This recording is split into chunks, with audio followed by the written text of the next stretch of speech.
natural technology. And blaze kills 59 in North Macedonia nightclub.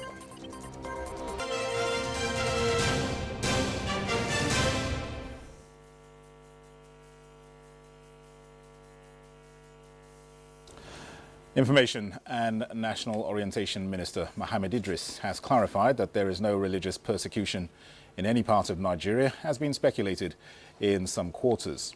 The minister was reacting to reports that some Nigerians in the United States are suggesting a case of persecution of a particular religious group in parts of the country. The Information Minister also explained that a special committee, as indicated by President Bola Tinubu recently, would address all of these issues when constituted.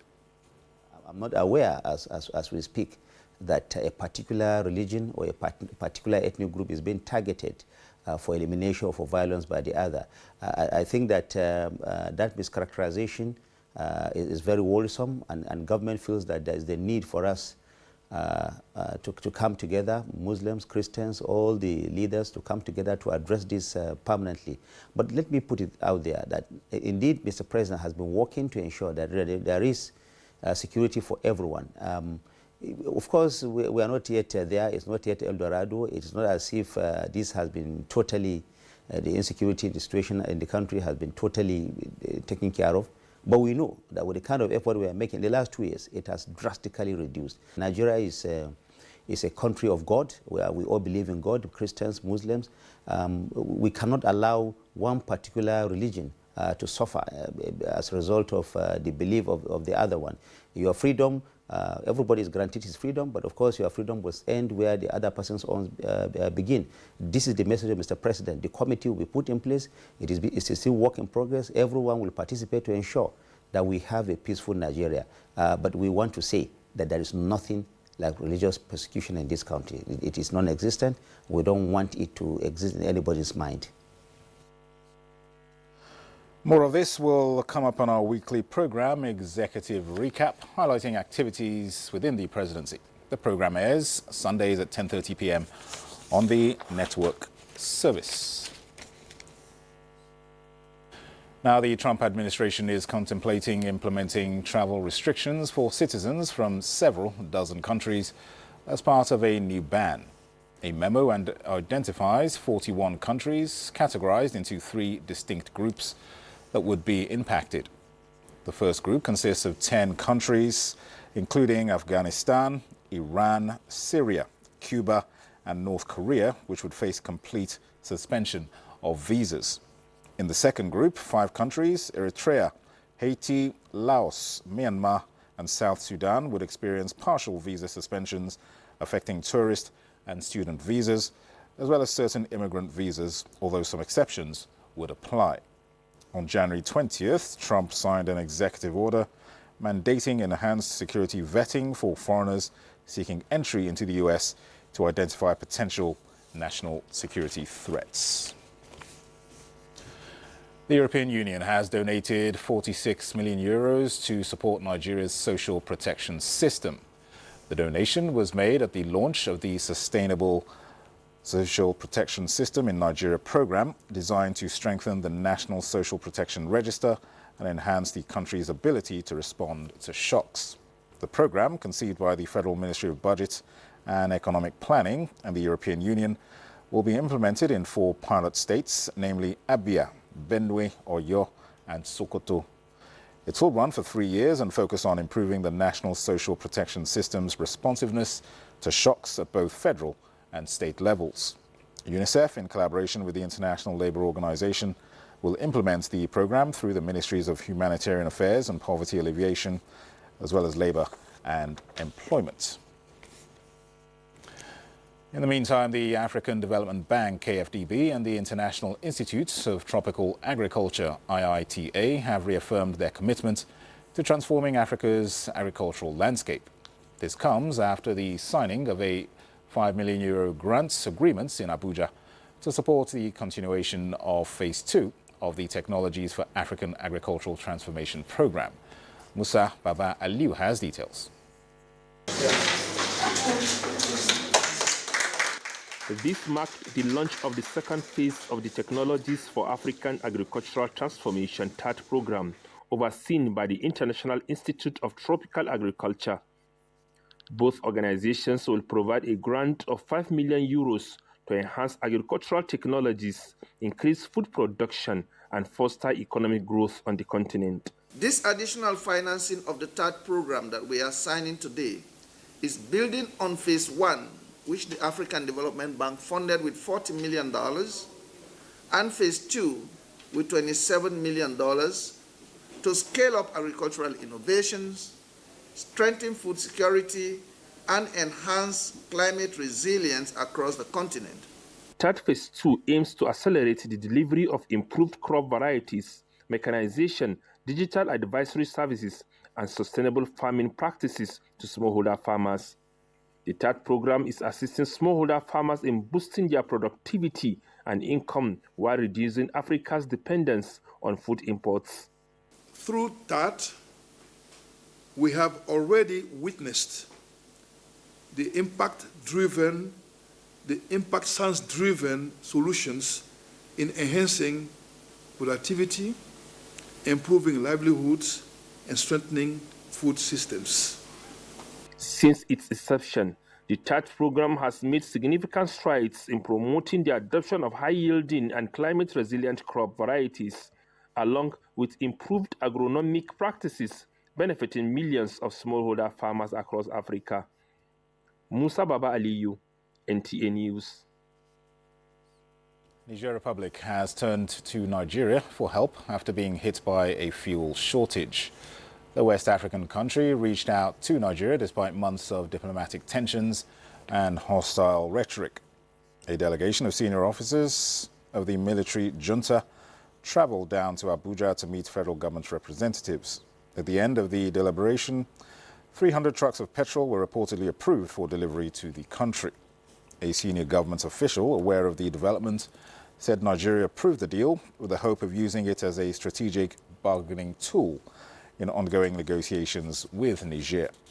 According to the official, the delegation explained that Niger had been reliant on fuel from a Chinese refinery. However, due to issues with the supplier, the refinery was shut down, leaving the country with limited options. In Koni, the border town between Nigeria and Niger, a litre goes for 1,200 CFA, which is about 2,500 naira. At Agadez, the same litre of fuel is 3,000 CFA, equivalent to 7,500 naira per litre, while in Arilits, a local government under Agadez, which is the border town between Niger and Algeria, it is 3,500 CFA, which is about 8,750 naira when converted to naira. Our country. Now a fire has torn through a nightclub in North Macedonia early Sunday, killing 59 people, apparently caused by onstage fireworks. Frapani reports that authorities have issued warrants of arrest on 4 persons in connection with the incident. Your minister, Pan Stoskovsky, said the 155 injured are hospitalized across the country, with 18 of them in critical condition. Some of the serious cases will be taken to the European countries for treatment. The blaze started in the club Pulse in the eastern town of Kokani around 3 a.m. local time, as the place was packed with more than 1,000 mostly young fans attending a concert by a popular hip-hop duo called DNK. One young woman who was at the concert told local media outside the hospital in the capital that initially they did not believe there was a fire. Then there was huge panic in the crowd and a stampede to get out.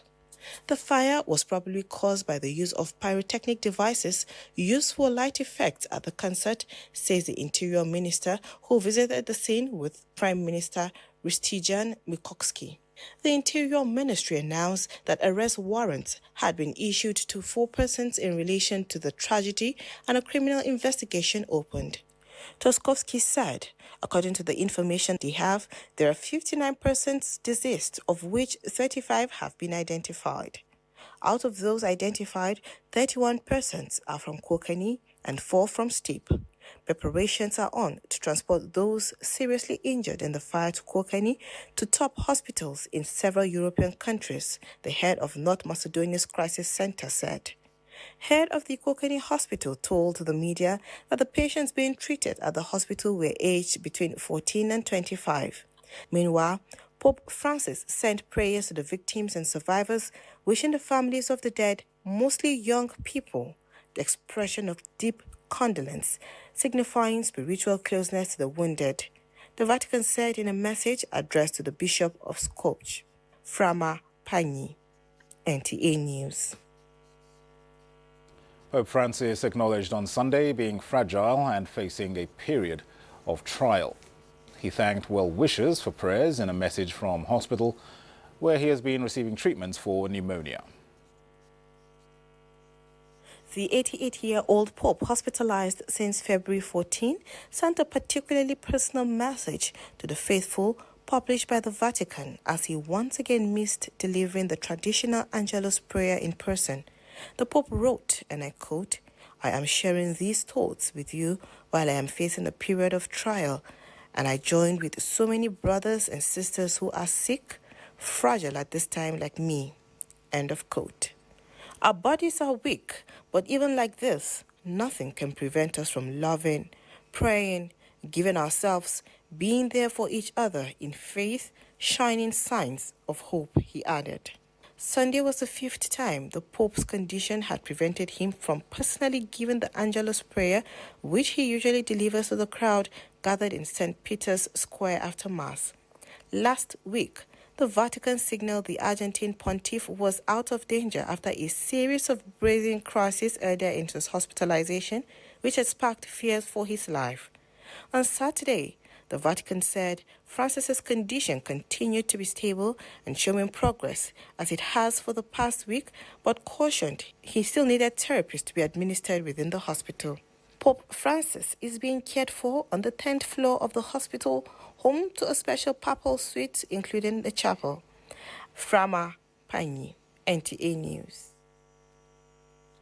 Now, 11-year-old Amazing Grace Salami has emerged champion of the first ever Spelling Bee in Nigeria, hosted by the U.S. diplomatic mission in Lagos, with an all-expenses-paid trip to represent Nigeria at the upcoming competition in the United States. Acting U.S. Consul General says it is to commemorate the 100th anniversary of the competition in the U.S. Adeola Kamiakere reports. M-L-A-N-G. We have a champion!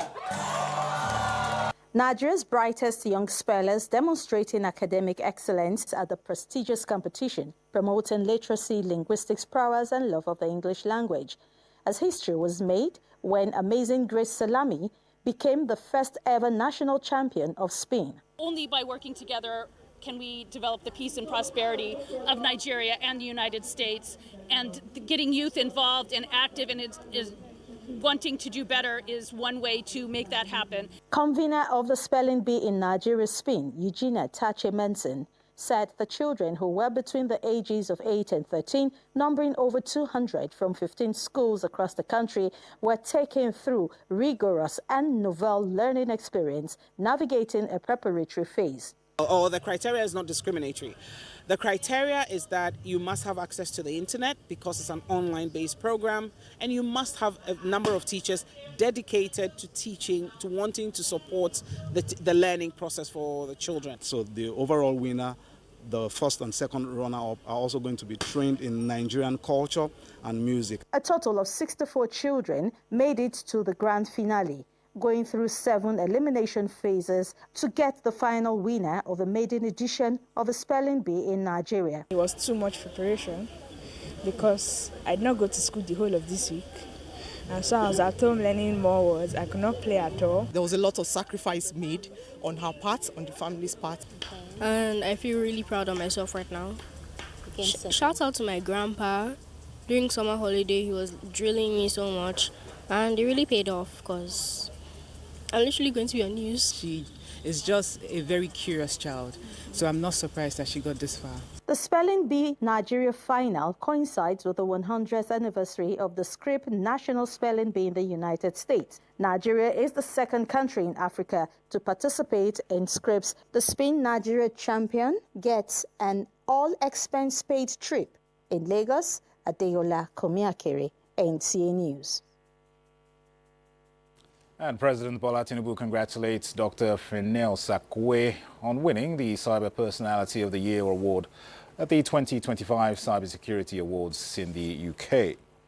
A message signed by Bayo Onanuga, Special Advisor to the President on Information and Strategy, says Dr. Sakwe is the chairman of the Lagos State Cybersecurity Advisory Board and the first African to win the Cybersecurity Awards category. He was recognized for his exceptional leadership, advocacy and expertise in cybersecurity and data privacy, clinching the prize ahead of other finalists from the United States, the UAE, Qatar, the Netherlands and the UK. President Tinubu celebrates Dr. Sakwe's achievements, underscoring his immense contributions to cybersecurity and his efforts to evolve new horizons in the field. The President describes the 2025 Cybersecurity Personality of the Year as an exceptional Nigerian and a worthy representation of Nigeria's talented, innovative and pace-setting youths. The President wishes Dr. Sakwe more success in his endeavours. You're watching the news on NTA International. We'll take a short break. More reports in a moment. Stay with us.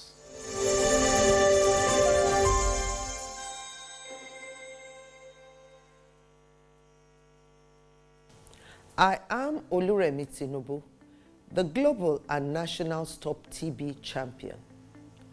Many people have asked why I've chosen to champion the fight against a disease like tuberculosis. My reason stems from a deep personal experience. I once had a friend who unfortunately fell ill and concealed the nature of his sickness until it was too late.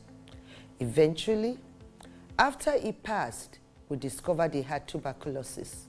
Sadly, due to the stigma and discrimination surrounding the disease, he would not speak up or seek for help. His death was a painful reminder that we could have intervened and saved a life if only we had known earlier. Tuberculosis is an airborne disease that primarily affects the lungs, but can also impact other parts of the body. Being airborne means anyone, regardless of their social economic status, can contract it. In Nigeria, one person dies of TB-related illness every 7 minutes, amounting to 206 deaths every day. Globally, one person succumbs to TB every 25 seconds, which is a staggering 3,456 lives lost daily. These deaths are entirely preventable because TB is curable if detected and treated early. If you or someone you know has been coughing for 2 weeks or more, coughing up blood, experiencing night sweats, or losing weight drastically, it might be TB. Please visit the nearest government hospital or primary healthcare center for proper diagnosis and treatment. TB treatment is free in all government and some private health facilities. Let us also remember not to stigmatize or discriminate against TB patients or those who have been treated for TB. Individuals who have been cured of TB cannot infect others. I call on all stakeholders, especially the private sector, to join us in the fight to end TB in Nigeria. Together, we can make a difference. Remember, TB anywhere is TB everywhere. End TB by 2030. Yes, we can.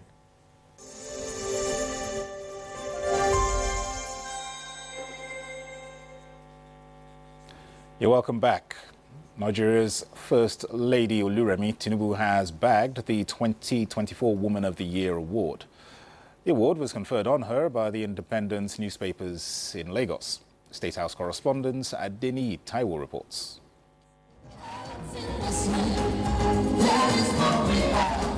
The award, as the 2024 Woman of the Year is conferred on the First Lady Oluremi Tinubu in recognition of her numerous impact on women and other key segments of the society, not only as the First Lady of Nigeria, but also as a former legislator and wife of a governor. Receiving the award, the First Lady, represented by wife of the Speaker, House of Representatives, Fatima Tajuddin Abbas, noted that the honor would spur her to do more for Nigerians. The First Lady would like to dedicate this award to every Nigerian woman, youth, and children who contribute to the growth of our beloved nation. Former Deputy National Chairman of the People's Democratic Party, Chief Olabode George, made the presentation on behalf of the organizers. The awardees, may the Almighty God ensure that this award you are taking tonight will add more value so our nation, Nigeria, will get to that level that the Almighty God has promised us. Also at the award, Oyo State Governor Seyi Makinde got the Man of the Year award, while former APC National Chairman Chief Visa Kunde got the Lifetime Award alongside 27 other achievers. In Lagos, Adini Itaiwo, NTA News. Now, the Federal Judicial Service Commission has confirmed the appointment of Kabir Akanbi as substantive Chief Registrar of the Supreme Court of Nigeria. Akanbi was appointed in acting capacity on the 13th of February 2025 following the retirement of the former Chief Registrar of the Court, Hadjo Sarki Bello. Prior to his appointment, Akanbi was the Deputy Chief Registrar in charge of the Election Petition Tribunal unit at the Court of Appeal headquarters in Abuja. He comes to this job with a wealth of experience in law and information and communication technology spanning 2 decades.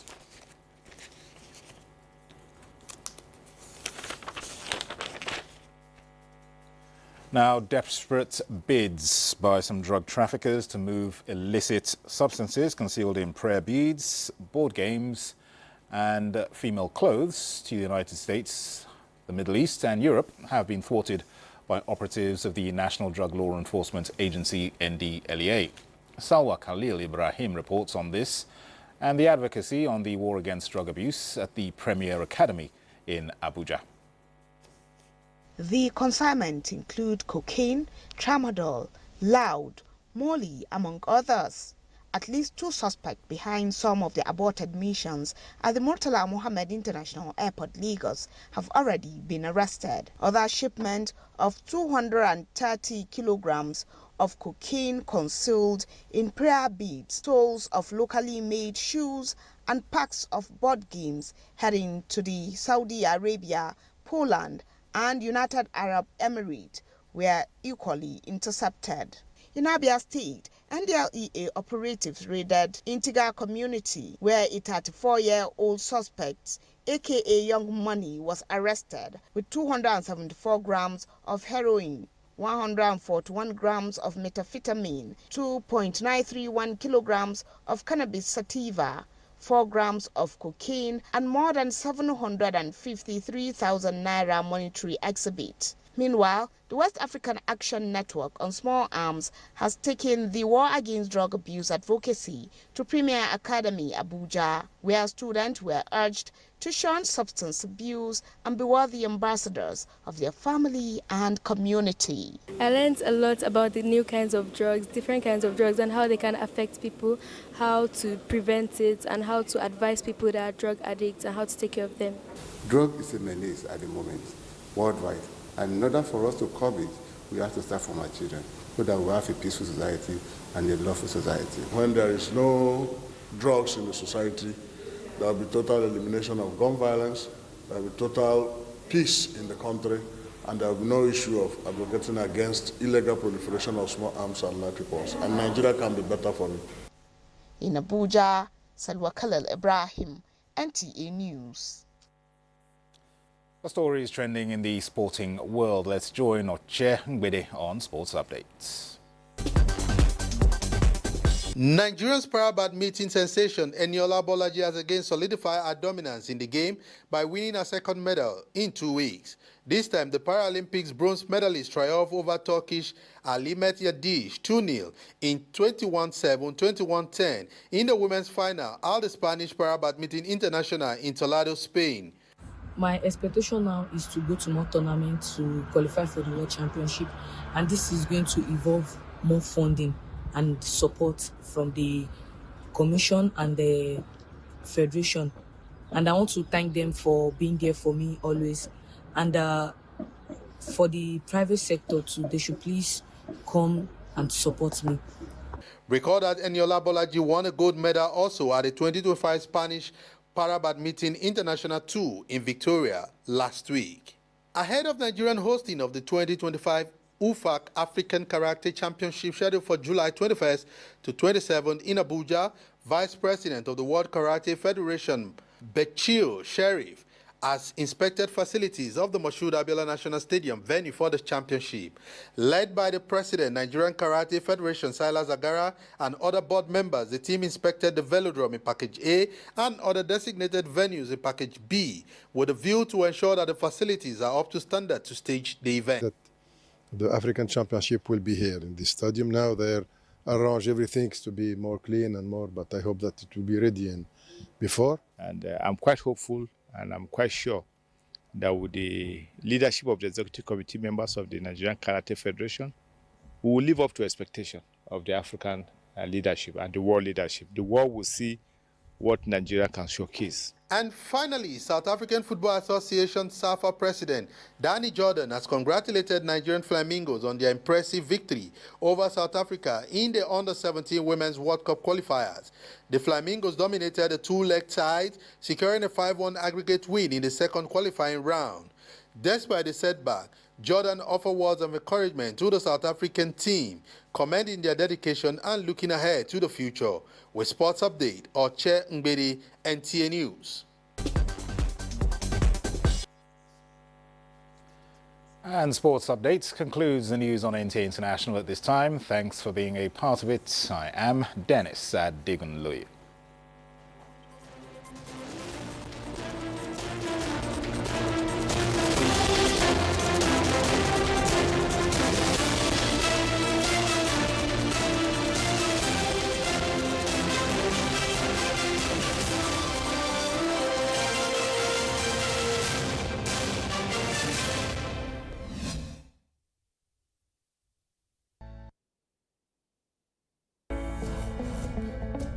From dusk to dawn, 24 hours a day, NTA International is with you.